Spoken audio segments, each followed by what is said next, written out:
Hola y bienvenidos a Espectros del Rizoma. En este vídeo vamos a explorar la que considero la reflexión más relevante actualmente en la obra de Søren Kierkegaard. Se trata de la reflexión acerca de la diferencia entre la era revolucionaria y la época presente, que se puede encontrar en el texto Dos épocas, la era de la revolución y la época presente, una reseña literaria.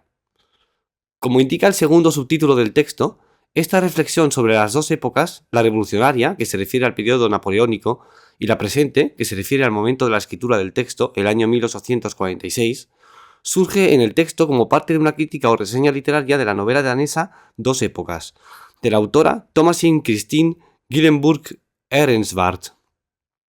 A mitad de la reseña, Kierkegaard introduce dos secciones, tituladas La era revolucionaria la primera y la época presente la segunda.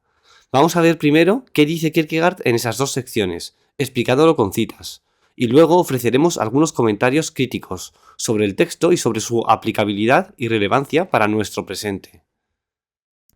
La sección de la era revolucionaria tiene una estructura en la que casi cada párrafo comienza con la frase «La era de la revolución es esencialmente apasionada» y, por tanto, seguido esto de un corolario distinto cada vez, que luego el autor se dispone a explicar o elaborar. La primera de estas fórmulas dice lo siguiente: la era de la revolución es esencialmente apasionada y por tanto esencialmente tiene forma. Incluso la más vehemente expresión de una pasión esencial, eo ipso, tiene forma, pues esta es la expresión misma, y por tanto también tiene en su forma una apología, un elemento de reconciliación. Kierkegaard dice con esto que el hecho de ser una época apasionada hace que de la era de la revolución algo con una forma específica. Tiene un carácter que puede ser evaluado, lo que la diferencia de la época presente, como veremos más adelante. Kierkegaard repite la fórmula y escribe: la era de la revolución es esencialmente apasionada y por tanto esencialmente tiene cultura. En otras palabras, la tensión y resiliencia del ser interior son la medida de la cultura esencial. La cultura de una época, por tanto, se define por la tensión interna y la resiliencia de esa época. Una época no tiene cultura específica, sino es apasionada, y en esa pasión interna se contiene su tensión y resiliencia. La tercera formulación de Kierkegaard dice lo siguiente: la era de la revolución es esencialmente apasionada, por tanto, debe ser capaz de ser violenta, desenfrenada, salvaje, despiadada hacia todo salvo su idea, pero precisamente porque todavía tiene una motivación, está menos abierta a la carga de la crudeza, ordinariez. Independientemente de la orientación externa de sus ambiciones, la persona que está esencialmente girada hacia adentro, porque está esencialmente apasionada por una idea, nunca es ordinaria. Las épocas apasionadas, como la era revolucionaria, son capaces de ser violentas y salvajes hacia todo lo que se distingue de sí mismas. Además, como es una época con motivación, no está expuesta a poder volverse cruda u ordinaria. Los apasionados no son nunca ordinarios porque poseen interioridad. En este momento del texto, Kierkegaard hace una pequeña digresión en la que explica la dialéctica de las relaciones entre personas cuando éstas carecen de pasión. Cuando los individuos, y cada uno individualmente, están esencial y apasionadamente relacionados con una idea, y juntos están esencialmente relacionados con la misma idea, la relación es óptima y normativa. Individualmente, la relación los separa, cada uno se tiene a sí mismo para sí mismo, e idealmente los une. Donde hay interioridad esencial, hay una modestia decente entre hombre y hombre que previene a la cruda agresividad. Por lo tanto, los individuos nunca se acercan demasiado el uno al otro en el sentido de rebaño, simplemente porque están unidos sobre la base de una distancia ideal. Por otra parte, si los individuos se relacionan con una idea meramente como masa, consecuentemente sin la separación individual de la interioridad, tenemos violencia, anarquía y bullicio. Pero si no hay una idea para los individuos como masa y no hay interioridad esencial individualmente separadora, tampoco, entonces tenemos crudeza, ordinariez. Entonces la gente se empuja y presiona y aplasta el uno contra el otro, en externalidad sin sentido, pues no hay una interior decencia profunda que decorosamente distancia el uno del otro. Luego hay tumulto y conmoción que desembocan en la nada. Nadie tiene nada para sí, y unidos no poseen nada tampoco. Entonces el rumor y la espaciosa importancia y la envidia apática devienen sustitutos el uno del otro. Los individuos no se alejan el uno del otro en su propia interioridad, y no se giran hacia afuera en unanimidad por una idea, pero mutuamente se giran el uno hacia el otro en una frustrante y sospechosa, agresiva e igualadora reciprocidad. La avenida de la idea está bloqueada, los individuos mutuamente se frustran y contravienen, entonces la egoísta y reflexiva oposición mutua es como un pantano, y están hundidos en él. En vez de jovialidad hay una suerte de descontento lloriqueante, en vez de pena hay una hosca y obstinada tenacidad, en vez de entusiasmo hay la garrula experiencia del sentido común. Como podemos ver en esta larga cita, a Kierkegaard le preocupa la falta de pasión, porque su efecto es nefasto para las relaciones entre las personas, se vuelven unas contra otras, ya que pierden el interior esencial y profundo que otorga una pasión, y también pierden la posibilidad de tener o vivir en común ese apasionamiento con los otros. A esto le sucede la cuarta aportación específica de Kierkegaard sobre la era de la revolución, que dice lo siguiente: la era de la revolución es esencialmente apasionada y por tanto también tiene un concepto de propiedad. Puede ser que tenga un falso concepto de propiedad, pero no le falta el concepto. La propiedad aquí no se refiere a la propiedad privada como concepto jurídico, sino al sentido de lo correcto, de lo adecuado, de lo propio y lo apropiado. Sin pasión, una época desintegra su sentido de propiedad. La quinta fórmula de Kierkegaard viene a continuación y dice: la era de la revolución es esencialmente apasionada y por tanto tiene inmediatez. Su inmediatez, sin embargo, no es la primera inmediatez, y en el sentido más alto no es la inmediatez final tampoco. Es la inmediatez de la reacción, y en ese sentido es provisional. Esto es crucial al respecto de la constancia de esta pasión. Que la era de la revolución tenga inmediatez significa que sabe siempre inmediatamente lo que es, lo que quiere y lo que quiere ser.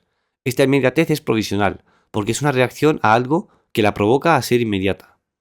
Lo que la provoca a ser inmediata es su propia pasión, su propio carácter como época apasionada. La sexta fórmula sobre la era de la revolución dice lo siguiente: la era de la revolución es esencialmente apasionada, por tanto es esencialmente revelación por una manifestación de energía que incuestionablemente es algo definido, y no cambiar engañosamente bajo la influencia de una crítica conjetural concerniente a lo que la propia era desea de verdad.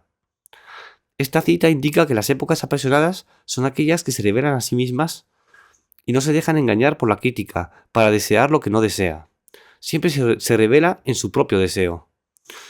La séptima y última observación de Kierkegaard sobre la era de la revolución es la siguiente: la era de la revolución es esencialmente apasionada, por tanto, no ha nulificado el principio de contradicción y puede devenir o buena o mala. Y cualquiera que sea el camino escogido, el ímpetu de la pasión es tal que el trazo de una acción demarcando el progreso o tomando una dirección equivocada debe ser perceptible. Está obligada a tomar una decisión, pero esto, otra vez, es el factor salvador, pues la decisión es la pequeña palabra mágica que la existencia respeta. Finalmente, Kierkegaard nos está diciendo que las épocas apasionadas, como la de la revolución, mantienen el principio de no contradicción, de modo que tienen que elegir entre ser buenas o malas. El camino que eligen es uno, ya que de antemano han trazado o percibido. Tienen que elegir, y esto las hace respetables, desde el punto de vista de la existencia misma. Aquí termina el análisis de la era revolucionaria, y pasamos a la sección sobre la época presente. Kierkegaard comienza escribiendo: la época presente es esencialmente una época sensata y reflexiva, falta de pasión, apareciendo en un entusiasmo de corta vida y superficial, y prudentemente relajándose en la indolencia. La época presente es lo contrario a la era de la revolución, en el sentido en que le falta pasión y es reflexiva. Alterna entre entusiasmos esporádicos y la indolencia prudente.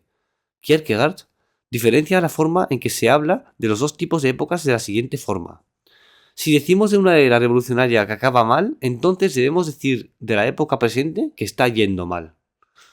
No es lo mismo acabar mal que ir mal. Kierkegaard continúa describiendo esta época presente de la siguiente manera: el simple individuo, independientemente de lo bien intencionado que muchos sean o de cuánta energía podrían tener si llegaran a usarla, no ha fomentado suficiente pasión en sí mismo para sacarse a sí mismo de la red de la reflexión y de la seductiva ambigüedad de la reflexión. El ambiente, la época contemporánea, no tiene ni los acontecimientos ni la pasión integrada, pero una unidad negativa crea una reflexiva oposición que juega por momentos con un prospecto irreal y luego recurre a la brillante equivocación de que lo más inteligente se ha hecho, después de todo, al no hacer nada. La fuerza de la inercia está al fondo de la tergiversación de la época, y cada pasivo hace nada Se congratula a sí mismo por ser el inventor original y deviene incluso más astuto. Así como las armas eran libremente distribuidas en la era de la Revolución y las insignias de la empresa era conferida públicamente durante las cruzadas, también hoy estamos en todas partes lujosamente agasajados con reglas pragmáticas, un cálculo de las consideraciones, etc. Si pudiera asumirse de toda una generación que tenga la tarea diplomática de procrastinar y de continuamente frustrar cualquier acción y sin embargo hacer que parezca como si algo estuviese pasando, entonces no podemos negar que nuestra época está actuando tan increíblemente como la era de la Revolución. El individuo, en la época presente, vive atrapado por la reflexión. Además, la reflexión la lleva a pensar que lo más inteligente es no hacer nada sobre ningún tema, particularmente un tema social o político. La inercia pasiva se ha impuesto en la sociedad. En la época presente se reparte entre la gente reglas pragmáticas y se promueve el cálculo de las consideraciones a tener en cuenta. La generación de la época presente solo ha alcanzado la procrastinación, la frustración de toda acción y la apariencia falsa de la actividad. Kierkegaard enfatiza el rol de la publicidad en todo esto. En contraste con la era de la revolución, que llevaba a cabo la acción, la época presente es una época de publicidad, la época de anuncios misceláneos. Nada ocurre, pero aún así hay una instantánea publicidad. Una insurrección en esta época es totalmente inimaginable. Tal manifestación de poder aparentaría ridícula para la sensibilidad calculadora de la época. Sin embargo, un virtuoso político puede ser capaz de realizar un increíble tour de force de otro tipo. Mandaría invitaciones para una asamblea general con el objetivo de decidir sobre una revolución, escribiéndola de tal forma que eluda a los censores. En la noche de la asamblea crearía habilidosamente la ilusión de que habían hecho una revolución, todo el mundo yéndose a casa en silencio, habiendo pasado una muy agradable noche. Adquirir un profundo y vasto conocimiento parecería prácticamente impensable para la gente joven hoy. Lo considerarían ridículo. Un virtuoso científico, sin embargo, sería capaz de negociar un tour de force radicalmente distinto. Elaboraría un esbozo de unos cuantos elementos de un sistema comprensivo y lo haría de tal modo que el lector tendría la impresión de que ya ha leído el sistema. Todo se publicita en la época presente que Kierkegaard describe, y además instantáneamente. Es una época demasiado calculadora como para aceptar ninguna revolución o ningún cambio drástico. Sería más fácil hacer creer a la gente de que han hecho una revolución sin hacer nada que motivarles a hacer ninguna cosa en particular. El conocimiento ha perdido su fuerza revolucionaria. Ya no se valora y es ridículo acumularlo. La última sección de la cita parece ser una clara alusión a Hegel, en una ridiculización del empeño por aparentar que se ha creado un sistema. Kierkegaard continúa. La era de grandes y buenas acciones ha pasado. La era presente es la época de la anticipación. Nadie está dispuesto a darse por satisfecho haciendo algo específico. Todo el mundo quiere el lujo de soñar despierto que ellos mismos podrían descubrir una nueva parte del mundo. La nuestra es una época de anticipación. Así como la época presente es la de la publicidad, también es la de la anticipación. Es mejor anticipar que va a llegar lo que uno quiere que hacer algo específico porque se realice lo que uno quiere. Kierkegaard elabora sobre el tema de que nadie quiere hacer nada, ni que los demás hagan nada de la siguiente forma. Si un hombre finalmente se pusiese a sí mismo a la cabeza de una inspirada empresa y consiguiese un grupo de seguidores, algo que se consigue fácilmente, pues siempre hay conexión entre los destellos de entusiasmo y la apatía prudente, si entonces se pusiese como líder de este grupo, cantando canciones de victoria mientras se acerca a la decisión y al peligro, entonces, cuando se gira para decir unas palabras inspiradoras al colectivo, toda la escena cambiaría. Los participantes perspicazmente se transformarían a sí mismos en una multitud de espectadores, que con la enorme presunción de la perspicacia pretenderían que fueron ellos los que astuta e irónicamente le empujaron a este elevado entusiasmo, y ahora han llegado para mirarlo y reírse de él. En reconocimiento mutuo, todos ellos estarían infinitamente más satisfechos con esta infrecuente prudencia que con cualquier logro. Para la mente de la perspicacia, esto sería brillante. Esta forma en que los participantes se transforman en espectadores por medio de la perspicacia es muy esclarecedora del análisis de Kierkegaard. La gente estaría a favor del cambio o de la acción hasta que estos se realizasen. Después, negarían haber apoyado dicho cambio, al pretender que su apoyo había sido irónico y distante. En la época presente es más admirable ser astuto y prudente que conseguir nada en particular. Kierkegaard elabora este último punto más en la siguiente sección. Que una persona sea juzgada por sus actos está deviniendo obsoleto. En vez, todo el mundo hace una brillante labor por torpedearse con la ayuda de la reflexión y declarando que todo sabe muy bien qué es lo que debe hacerse.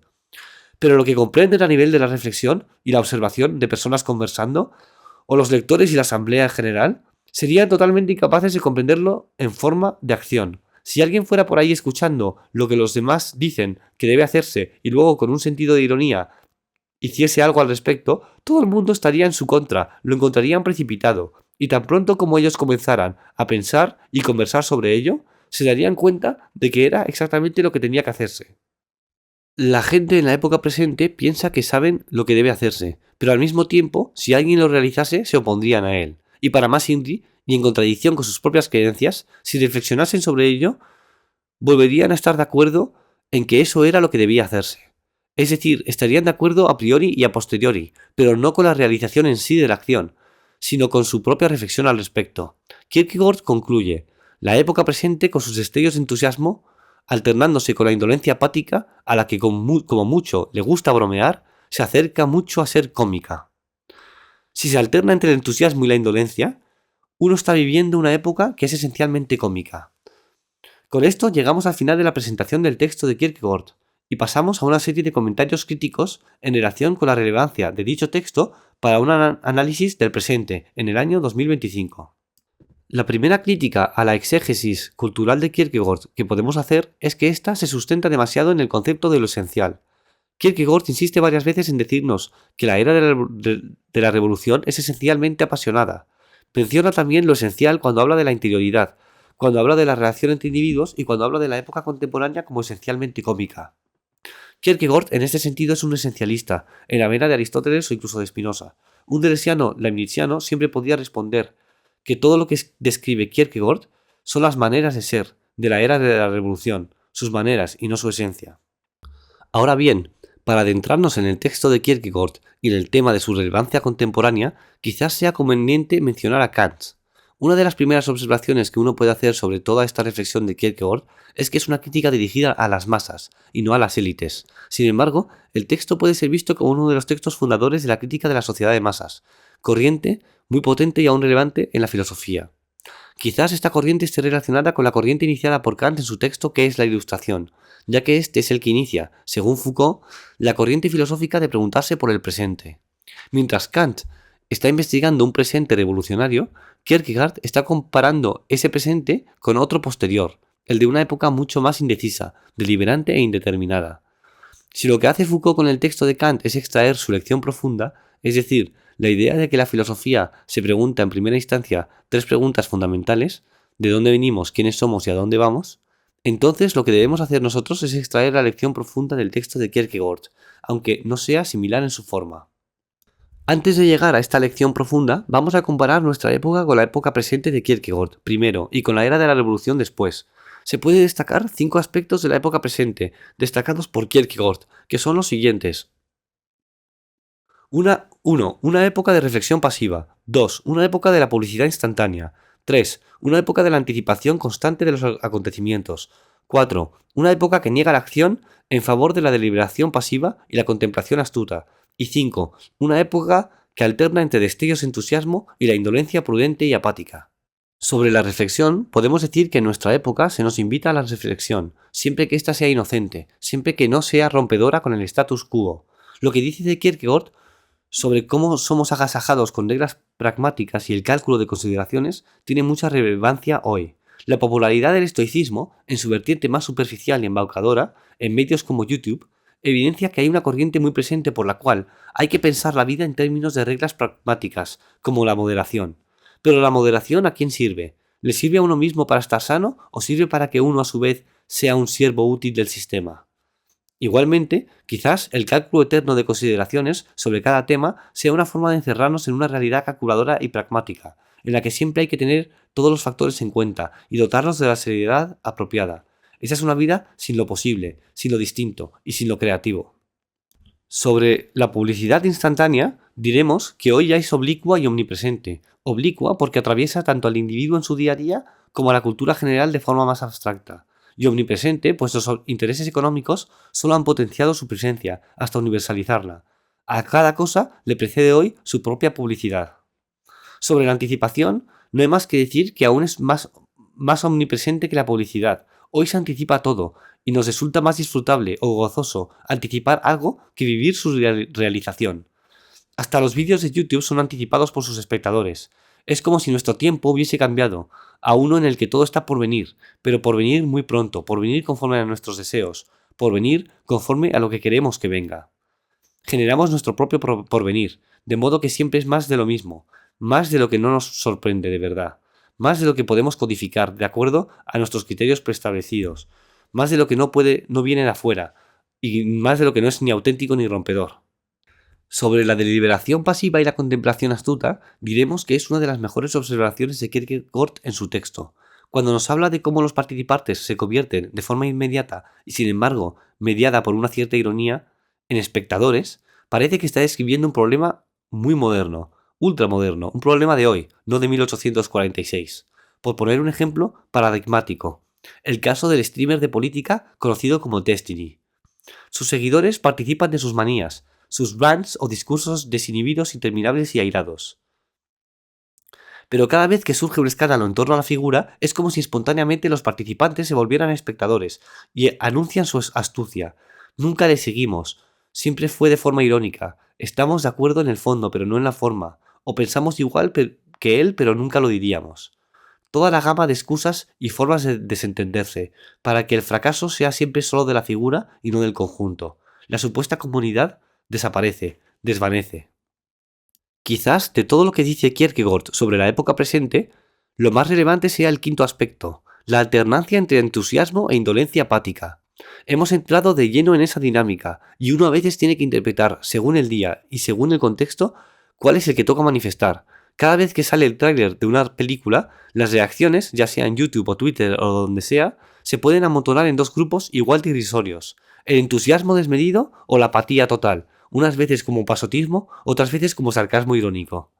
El entusiasmo además se ha convertido en una obligación, una norma, un imperativo social, mientras que la indolencia no es una norma sino una base, un fondo desde el que todos partimos o desde el cual asumimos que todos partimos. Ahora contrastemos nuestra época con la era de la Revolución, descrita por Kierkegaard. El filósofo danés nos dice que esa época era apasionada y por lo tanto tenía forma y cultura. Su forma y su cultura se la daban la pasión interna de los individuos hacia una idea, la idea misma de la revolución, en este caso.